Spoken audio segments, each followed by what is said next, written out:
इस अभियान को हम लोग आगे लेकर जाएंगे। आप लोग के बीच में एक मुझे कहानी याद आ गया।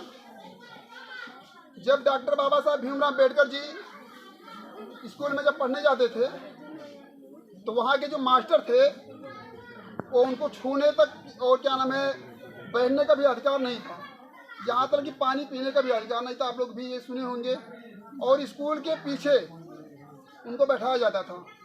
आपने सुना होगा कि धीरू भाई अंबानी पेट्रोल पंप पे तेल भरने वाले का नाम सब लोग जानते हैं।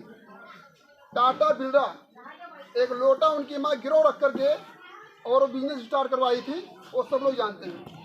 10वां फेल सचिन तेंदुलकर जिसको कहते हैं बल्लेबाज का खिलाड़ी नंबर 1, सब लोग जानते हैं। लेकिन एक स्कूल की पिछवाड़े बैठ के व्यक्ति पढ़ने वाला, उसका नाम हमारे लोग अभी तक नहीं जानते हैं, जिनका नाम डॉक्टर बाबा साहब भीमराव अम्बेडकर है।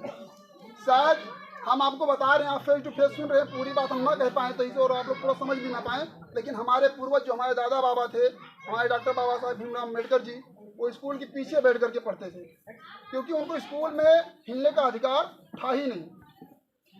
इसलिए नहीं था क्योंकि वो एक गरीब व्यक्ति थे, वो लाचार थे, या समझो कि जातवादी के मतलब दायरे में थे। हम लोग को जी जिसको हम लोग को अछूत कहा जाता है, शूद्र कहा जाता है। हमारे समाज में मैं देखता हूँ ज़्यादातर 90% में जो भी लोग हैं, जैसे ओबीसी हो गए या पिछड़ी में आ गए, वो कहते हैं फलाने व्यक्ति के यहाँ मत जाओ, खाना पानी मत पियो। उसी तरीके से व्यवहार होता है। दूसरा वाला व्यक्ति जो आपसी जाति में ऊँचे है, वो भी कहता मैं इनके यहाँ पानी नहीं पीऊँगा। तो सबसे पहले तो जाति तोड़ो और समाज जोड़ो काम करो। ये मत देखिए कि हम किस बिरादरी से हैं, ये देखिए कि वो बोधिष्ठ है या नहीं। अगर वो बोधिष्ठ है, डॉक्टर बाबा साहब की विचारधारा पे अगर चल रहा है, तो मेरे खून का मेरा भाई, मेरा बाप, मेरा बंधु है, वो मेरी माँ है, मेरी बहन है, मेरी बेटी है, या मेरे लोग हैं। वो ये केवल देखिए कि अम्बेडकरवादी है या नहीं, उसका विचारधारा जो है वो अम्बेडकरवादी है कि नहीं, वो गौतम बुद्ध को मानता है या नहीं, डॉक्टर बाबा साहब को मानता है नहीं। सबसे बड़ी बात यह है कि डॉक्टर बाबा साहब को सब लोग मानते हैं और मानना भी चाहिए। लेकिन मैं फिर कहता हूँ, डॉक्टर बाबा साहब को मानो या ना मानो, लेकिन डॉक्टर बाबा साहब की मानो, क्योंकि उनके बताए गए हिसाब के अनुसार से अगर हम लोग चलेंगे तो हम लोग आगे जाएंगे। बाबा साहब को तस्वीर देने से क्या फ़ायदा है? हम लोग बाबा साहब को बहुत माने, लेकिन बाबा साहब के हम लोग राह पे ना चलें तो हमें कोई उनका उद्देश्य है नहीं, क्योंकि हम लोग उसका पालन नहीं कर पा रहे हैं। जैसे अभी देख लो, भारत देश बहुत बड़ा है, लेकिन भारत देश चलता किससे है? भारत देश के संविधान से। और संविधान ही एक ऐसा हमारा देश है कि जो हमारे भारत में हम सुरक्षित बैठे हुए हैं। संविधान को मनोवादियों ने ख़त्म भी करने का पूरा प्रयास कर दिया और ख़त्म भी कुछ कर दिया है। इसे भी देख लो, ओबीसी का आरक्षण ख़त्म कर दिया, अब बचे पिछड़ी और एससी, उनका भी नंबर लगा दिए धीरे धीरे। आप एक लिस्ट उठा के देख लीजिए, सबसे ज़्यादा अधिकारी जिससे हमारे खानदान का जो व्यक्ति बना है, उनका बेटा बन जाता है, फिर उनका बेटा बन जाता है, उनका बेटा बन जाता है। हमें और आप उसका अधिकार मिलता ही नहीं है। और मिले कहाँ से? क्योंकि उस कुर्सी पर न्याय करने वाला बैठा उन्हीं का उनका भाई है ना, उन्हीं का बेटा बैठा हुआ ना, तो वो अपने भाई को, अपने बेटे को देखेगा, हमें आपको नहीं देखेगा। क्योंकि ये संविधान के ही बदौलत आज हम बोल रहे हैं। न वो भी बोलने की हमारी क्षमता नहीं थी और ना हमें बोलने का अधिकार था। अगर हम बोल देते तो हम लोग का जिह्वा काट लिया जाता था, अगर हम लोग धन रख लेते तो हम लोग का हड़प लिया जाता था। ये हमको मतलब सुने हैं हम लोग कि हमारे दादा बाबा भी मतलब पहले रहते अलग थे, और जब भागना होता था ढुबरी जड़ा के वो निकल लेते थे दूसरी जगह। वो दायरे में रह करके मनुष्य मृत्यु का जो जमाना था, जो मनुष्य का ज़माना था, वो इस प्रकार का था। जब संविधान लागू हुआ हमारा, तो हम लोग बराबरी पे बैठे हैं। जैसे अब हमें नहीं पता कि हमारे भैया कहाँ से आए हैं, कौन है, ये किस धर्म से है, ये नहीं पता। मुझे ये पता है कि हमारे अम्बेडकरवादी बौद्ध धर्म के विचार के अनुसार से चल रहे हैं, तो हमारे खून के ही ये हमारे भाई बंधु हैं। जिससे बहुत पहले हम लोग के यहाँ जाति बिरादरी नहीं था। कुछ लोग आ गए, जिनका मैं नाम नहीं लेना चाहता, कुछ लोग आ करके हमारे अंदर भेदभाव डाल दिए, उनको कोरी चमार ढाड़ी तेली भूज तलवार बना दिए।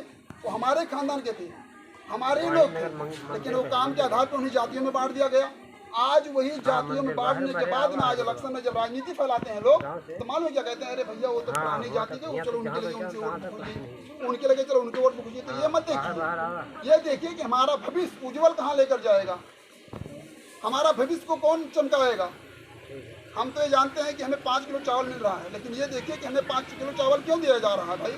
हम इसका मतलब ये हो गया कि हमें करने का, हमें बोलने का, हमें चलने का, हमें कार्य का कोई अधिकार है ही नहीं भाई। जैसे हमारे पास जब कुछ नहीं तभी तो आपसे मांगेंगे मुझे खाने के दीजिए, और जब हम करेंगे, कमाएंगे, खाएंगे, तो हम आपसे क्या मांगने आएंगे। तो 5 किलो चावल पर मत बिकिए, अपने समाज को और अपने देश को उस लक्ष्य पर लेकर जाइए कि हमारे लोग किस सीढ़ी पर चढ़ के आगे जाएंगे। कुछ लोग कहते हैं कि भाई हमारे बीच में है जो कहते हैं उनको मत बोलने दो या उनको बच्चे को मत आगे जाने दो, लेकिन नहीं, जो हमारे भारत देश की हमारे लोग जो छोटे छोटे बच्चे हैं उस विषय को जब वो सुनेंगे तो वो अभी से उनके दिमाग में मनुवादी विचारधारा निकल जाएगा और अम्बेडकरवादी विचारधारा उनका आ जाएगा, क्योंकि अभी से उन्हें सीखने की ज़रूरत है। और जब वो सीखेंगे नहीं तो करेंगे क्या। इससे बच्चा भी हमारा पढ़ने के लिए स्कूल में जाता है, उसका हम लोग नाम लिखाते हैं, केजी से शुरू हो जाता है, नर्सरी से, फिर पहली दूसरी तीसरी चौथी में जाता है।